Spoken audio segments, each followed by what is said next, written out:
शाम के 7:45 हो रहे थे और एमसी स्टैन ने अपने इंस्टाग्राम पे एक स्टोरी पोस्ट किया। उन्होंने लिखा #hypecheck इंसान और एक लड़के की भागने की इमोजी डाली जो सेम उनके इंस्टाग्राम बायो में भी है। टॉप राइट कॉर्नर पे लिखा हुआ था OTW which means on the way. और एमसी स्टैन बोल रहे थे I thought that I told you something, बिस्मिल्लाह करूं क्या। और उन्होंने साथ में एक पोल डाला हुआ था 8 PM और 9 PM का, और ऑब्वियसली बात है मैक्सिमम लोगों ने 8 PM पे वोट किया। इस स्टोरी से साफ पता चल रहा था कि एमसी स्टैन जो है वो अपने एल्बम से रिलेटेड कुछ बड़ी अनाउंसमेंट करने वाले हैं। और ठीक 8 बजे MC stand drop the official poster of his upcoming album इंसान।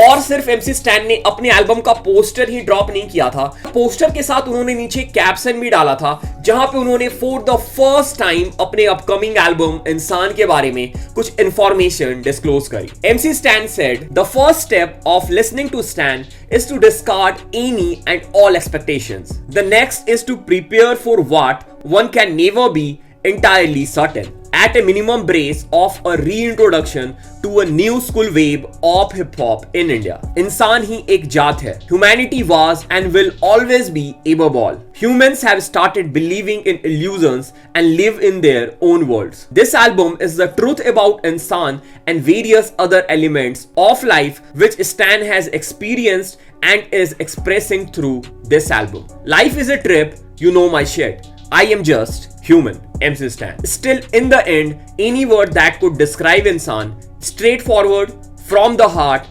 engaging and compiling. Hope you all feel me. #insan, #AD Chale Karo Bhi Mat, #2012, #hypecheck, #Hindi. इस कैप्शन के थ्रू हमें पता चल रहा है कि एमसी स्टैन की जो अपकमिंग एल्बम है वो एक न्यू स्कूल साउंड होने वाली है। उसमें हमें स्टैन की लाइफ स्टोरी और उनके एक्सपीरियंसेस मालूम चलने वाले हैं। सो हम इस वीडियो में जो ये एमसी स्टैन का पोस्टर है उसके छोटी छोटी डिटेल्स को डिस्कस करेंगे, पोस्टर को प्रॉपर्ली ब्रेक डाउन करेंगे और ये पता करने की कोशिश करेंगे कि इस पोस्टर से हमें एल्बम के बारे में और क्या हिंट मिलता है। और पोस्टर के ब्रेक डाउन के बाद हम एल्बम के बारे में भी ब्रीफ डिस्कशन करेंगे और मैं तुम लोग को अपनी प्रेडिक्शन बताऊंगा कि मेरे हिसाब से ये एल्बम कब रिलीज होने वाली है। वीडियो बहुत ही इंटरेस्टिंग, एंटरटेनिंग और क्रेजी होने वाली है। तुम फॉर श्योर कुछ ना कुछ सीख के जाओगे इस वीडियो से। वीडियो को लास्ट तक देखना, बिल्कुल भी स्किप मत करना। वीडियो स्टार्ट करने से पहले check the song of the day. हाई हो गया लाए 4 का शियार तेरा हाई हो गया, मैनू लगदा मैं शहर दा जवाई हो गया, लाए 4 का शियार तेरा हाई हो गया। नहीं मुझे है होश, नशे का सारा दोष, लगाता जब ये रोज उतरता सारा सिर का बोझ, करूं मैं धन्यवाद जिसने की है इसकी खोज, कलम है माशुका और शब्द मेरे सच्चे दोस्त। आर्टिस्ट का नाम है आकाश मांगो, गाने का नाम है हाई हो गया। भाई का काम मुझे बहुत ही सही लगा तो मैंने इस गाने का लिंक डिस्क्रिप्शन में डाल दिया है, लिंक में क्लिक करना और भाई के कमेंट पे जाके ड्रॉप कर देना तुम रैप बॉट के चैनल से आए हो। रैप बॉट ने भाई को ढेर सारा प्यार भेजा है, भाई ने बहुत सही काम किया है, जाओ भाई को सपोर्ट करो। Okay, let's come back to the video. So before doing the breakdown of this poster, I want to give shout out to Max Wildfred जिन्होंने ये पोस्टर बनाया है। और इसके पहले भी जो इंसान का पोस्टर आया था वो इसी भाई ने बनाया था और इन्होंने और भी कुछ एमसी स्टैन के ट्रैक्स के पोस्टर बनाए हैं, तो भाई ने बहुत क्रेजी काम किया है। So shout out to him. जो पहली चीज तुम नोटिस करोगे एमसी स्टैन के ये नए पोस्टर में वो ये है कि ये पोस्टर और जो इसके पहले इंसान का पोस्टर आया था उसमें थोड़ी सिमिलैरिटीज है। जो पहले वाला पोस्टर था उसका थीम था हेल एंड हेवन और ये जो पोस्टर है उसका थीम है गुड एंड एविल। लाइक जैसे एक इंसान के अंदर अच्छाई भी होती है और बुराई भी होती है, लाइक वो चीज इस पोस्टर में पोर्ट्रे करने की कोशिश की गई है। तुम पोस्टर में देख सकते हो कि एमसी स्टैन की जो राइट विंग है वो एक एंजल की है जो उनके अंदर की अच्छी साइड दिखा रही है, पॉजिटिव साइड दिखा रही है, और उनकी जो लेफ्ट विंग है वो एक डेविल की है, डीमन की है, जो उनके अंदर की नेगेटिव साइड को पोर्ट्रे कर रही है। और अगर तुम पोस्टर को जूम करके देखोगे तो पोस्टर की बॉर्डर में चारों साइड लिखा हुआ है जीवन मृत्यु, which means life and death. और जो जीवन और मृत्यु होती है वो हर इंसान के लाइफ की पार्ट होती है। और लास्ट पोस्टर के जैसे ही इस पोस्टर में भी एमसी स्टैन के हाथ में उनका दिल है जो उन्होंने अपने बॉडी से निकाल लिया है। और अगर तुम एमसी स्टैन का कैप्शन पढ़ोगे जो उन्होंने पोस्टर के साथ नीचे शेयर किया था वहां पे उन्होंने इंसान को डिस्क्राइब करते हुए लिखा हुआ है ये जो एल्बम है ये स्ट्रेट फॉरवर्ड है and this album is from the heart. So ये अगेन वही चीज इंप्लाई कर रहा है कि MC Stan इस एल्बम में अपनी दिल की बातें करने वाले हैं, वो अपनी फीलिंग्स, वो अपने दर्द हमें बताने वाले हैं। और अगर तुम ये सोच रहे हो कि MC Stan के लेफ्ट आर्म पे क्या बना हुआ है, सो आई थिंक ये स्नेक है जिसका आधा पार्ट पोस्टर एडिटर ने निकाल दिया है। सो जो उनका लेफ्ट साइड है वो डीमन का साइड है, एविल साइड है। सो उसके साथ वो एक नेगेटिव और डेविल की इंपैक्ट क्रिएट कर रहा है।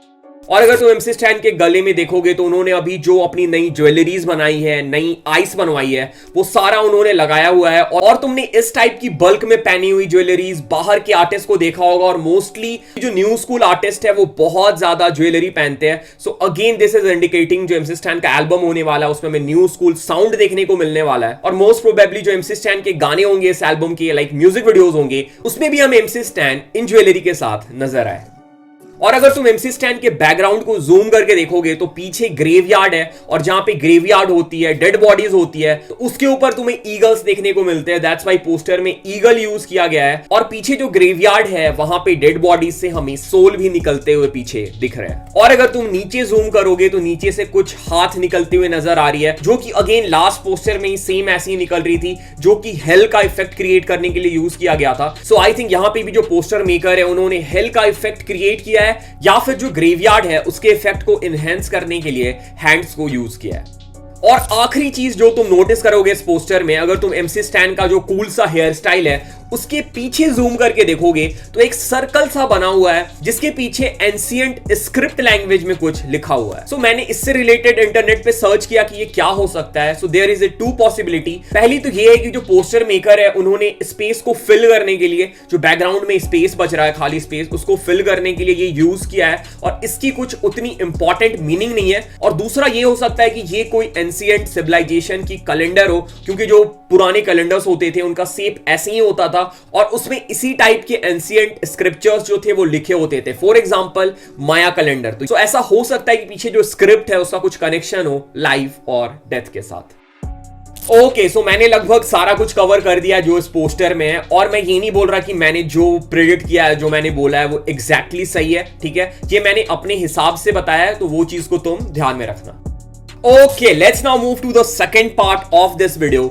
इस एल्बम से हम क्या एक्सपेक्ट कर सकते हैं और ये एल्बम कब रिलीज होने वाला है। सो जैसे MC Stan ने अपने इंस्टाग्राम के कैप्शन में लिख दिया था, ये जो एल्बम है ये एक न्यू स्कूल वेव लेके आने वाली है। लाइक इसमें जो सारे गाने हैं वो न्यू स्कूल साउंड में होने वाले हैं। और अगर तुम लोगों ने अभी इक्का का जो रीसेंट ट्रैक आया है वो सुना है, तो वो ट्रैक जो है वो MC Stan के एल्बम में पहले होने वाला था, पर इक्का ने उसे बाद में अपने एल्बम में डाल दिया। तो तुम इस चीज से आइडिया लगा सकते हो कि जो भी आर्टिस्ट इसमें फीचर करने वाले हैं, फॉर एग्जाम्पल इक्का, रफ्तार और भी बहुत सारे आर्टिस्ट हैं, तो बहुत ज्यादा चांसेस है कि उन आर्टिस्ट के जो वर्स है वो भी हमें थोड़े न्यू स्कूल वाइब में देखने को मिलेंगे। और अगर हम बात करें कि ये एल्बम जो है वो रिलीज कब हो सकता है, तो अगर तुम तड़ी पार को देखो तो तड़ी पार के जो गाने हैं, हर गाने के हमें म्यूजिक वीडियो देखने को मिले थे, और हर म्यूजिक वीडियो सेपरेटली रिलीज हुआ था, और लास्ट में हमें तड़ी पार फुल एल्बम देखने को मिला था। सो आई थिंक जैसे मोस्टली सारे DHH आर्टिस्ट करते हैं, MC Stan भी वही करने वाले हैं। हमें एक साथ पूरा एल्बम देखने को नहीं मिलने वाला है। मोस्ट प्रोबेबली हमें स्टार्टिंग में कुछ 2-3 ट्रैक्स के म्यूजिक वीडियो देखने को मिलेंगे, उसके बाद ऐसा हो सकता है कि MC Stan जो है वो सारा एल्बम एक साथ रिलीज कर दे। सो मेरी प्रेडिक्शन है कि हमें फरवरी में MC Stan के एल्बम का पहला ट्रैक का म्यूजिक वीडियो देखने को मिल सकता है। मोस्ट प्रोबेबली वो इंट्रो ट्रैक हो सकता है, टाइटल ट्रैक हो सकता है एल्बम का, या फिर जो MC Stan के बड़े कोलैब्स है उसकी म्यूजिक वीडियो MC Stan पहले ड्रॉप कर दे, for creating more buzz and hype for the album. So let's see, ऐसा भी हो सकता है कि MC Stan पूरा एल्बम एक साथ ड्रॉप करके मुझे गलत प्रूव कर दे। So the album is near, the hype is real, and the most awaited album of 2022 and one of the most hyped album of DHH बहुत ही जल्दी हमें सुनने को मिलने वाला है। Okay, so this was it, this was the video. अगर तुम्हें इस वीडियो में कुछ सीखने को मिला, do let me know in the comment. अगर तुम चैनल पे पहली बार आए हो, make sure to subscribe the channel. अगर तुम पहले से भी देख रहे हो, ठीक है, अभी तक सब्सक्राइब नहीं किया है, भाई तुम्हारा भाई मेहनत करता है यार, ठीक है, सब्सक्राइब कर लो, भाई को सपोर्ट करो। और अगर तुम इंस्टाग्राम पे फॉलो करना चाहते हो तो इंस्टाग्राम पे फॉलो कर सकते हो, वहां पे मैं और अपडेट्स डालता रहता हूँ, रील्स डालता रहता हूँ, ठीक है, तो इंस्टाग्राम पे फॉलो कर सकते हो। अगर तुम्हें मुझसे बात करना है तो तुम डिस्कॉर्ड ज्वाइन कर सकते हो, डिस्कॉर्ड में तुम वॉइस चैनल पे मेरे से बात कर सकते हो। So thanks for watching the video, thanks for showing all the love, all the support, thanks. Again. कैसा नशा तेरी यादों में मैं लापता, कोकेन जैफी चढ़ती लत लगी है क्या पता, साथ बिताए पल लबों पे जैफी पफ कीजिए, कोसों में दूर फिर भी माइंड मेरा तेरे पीछे।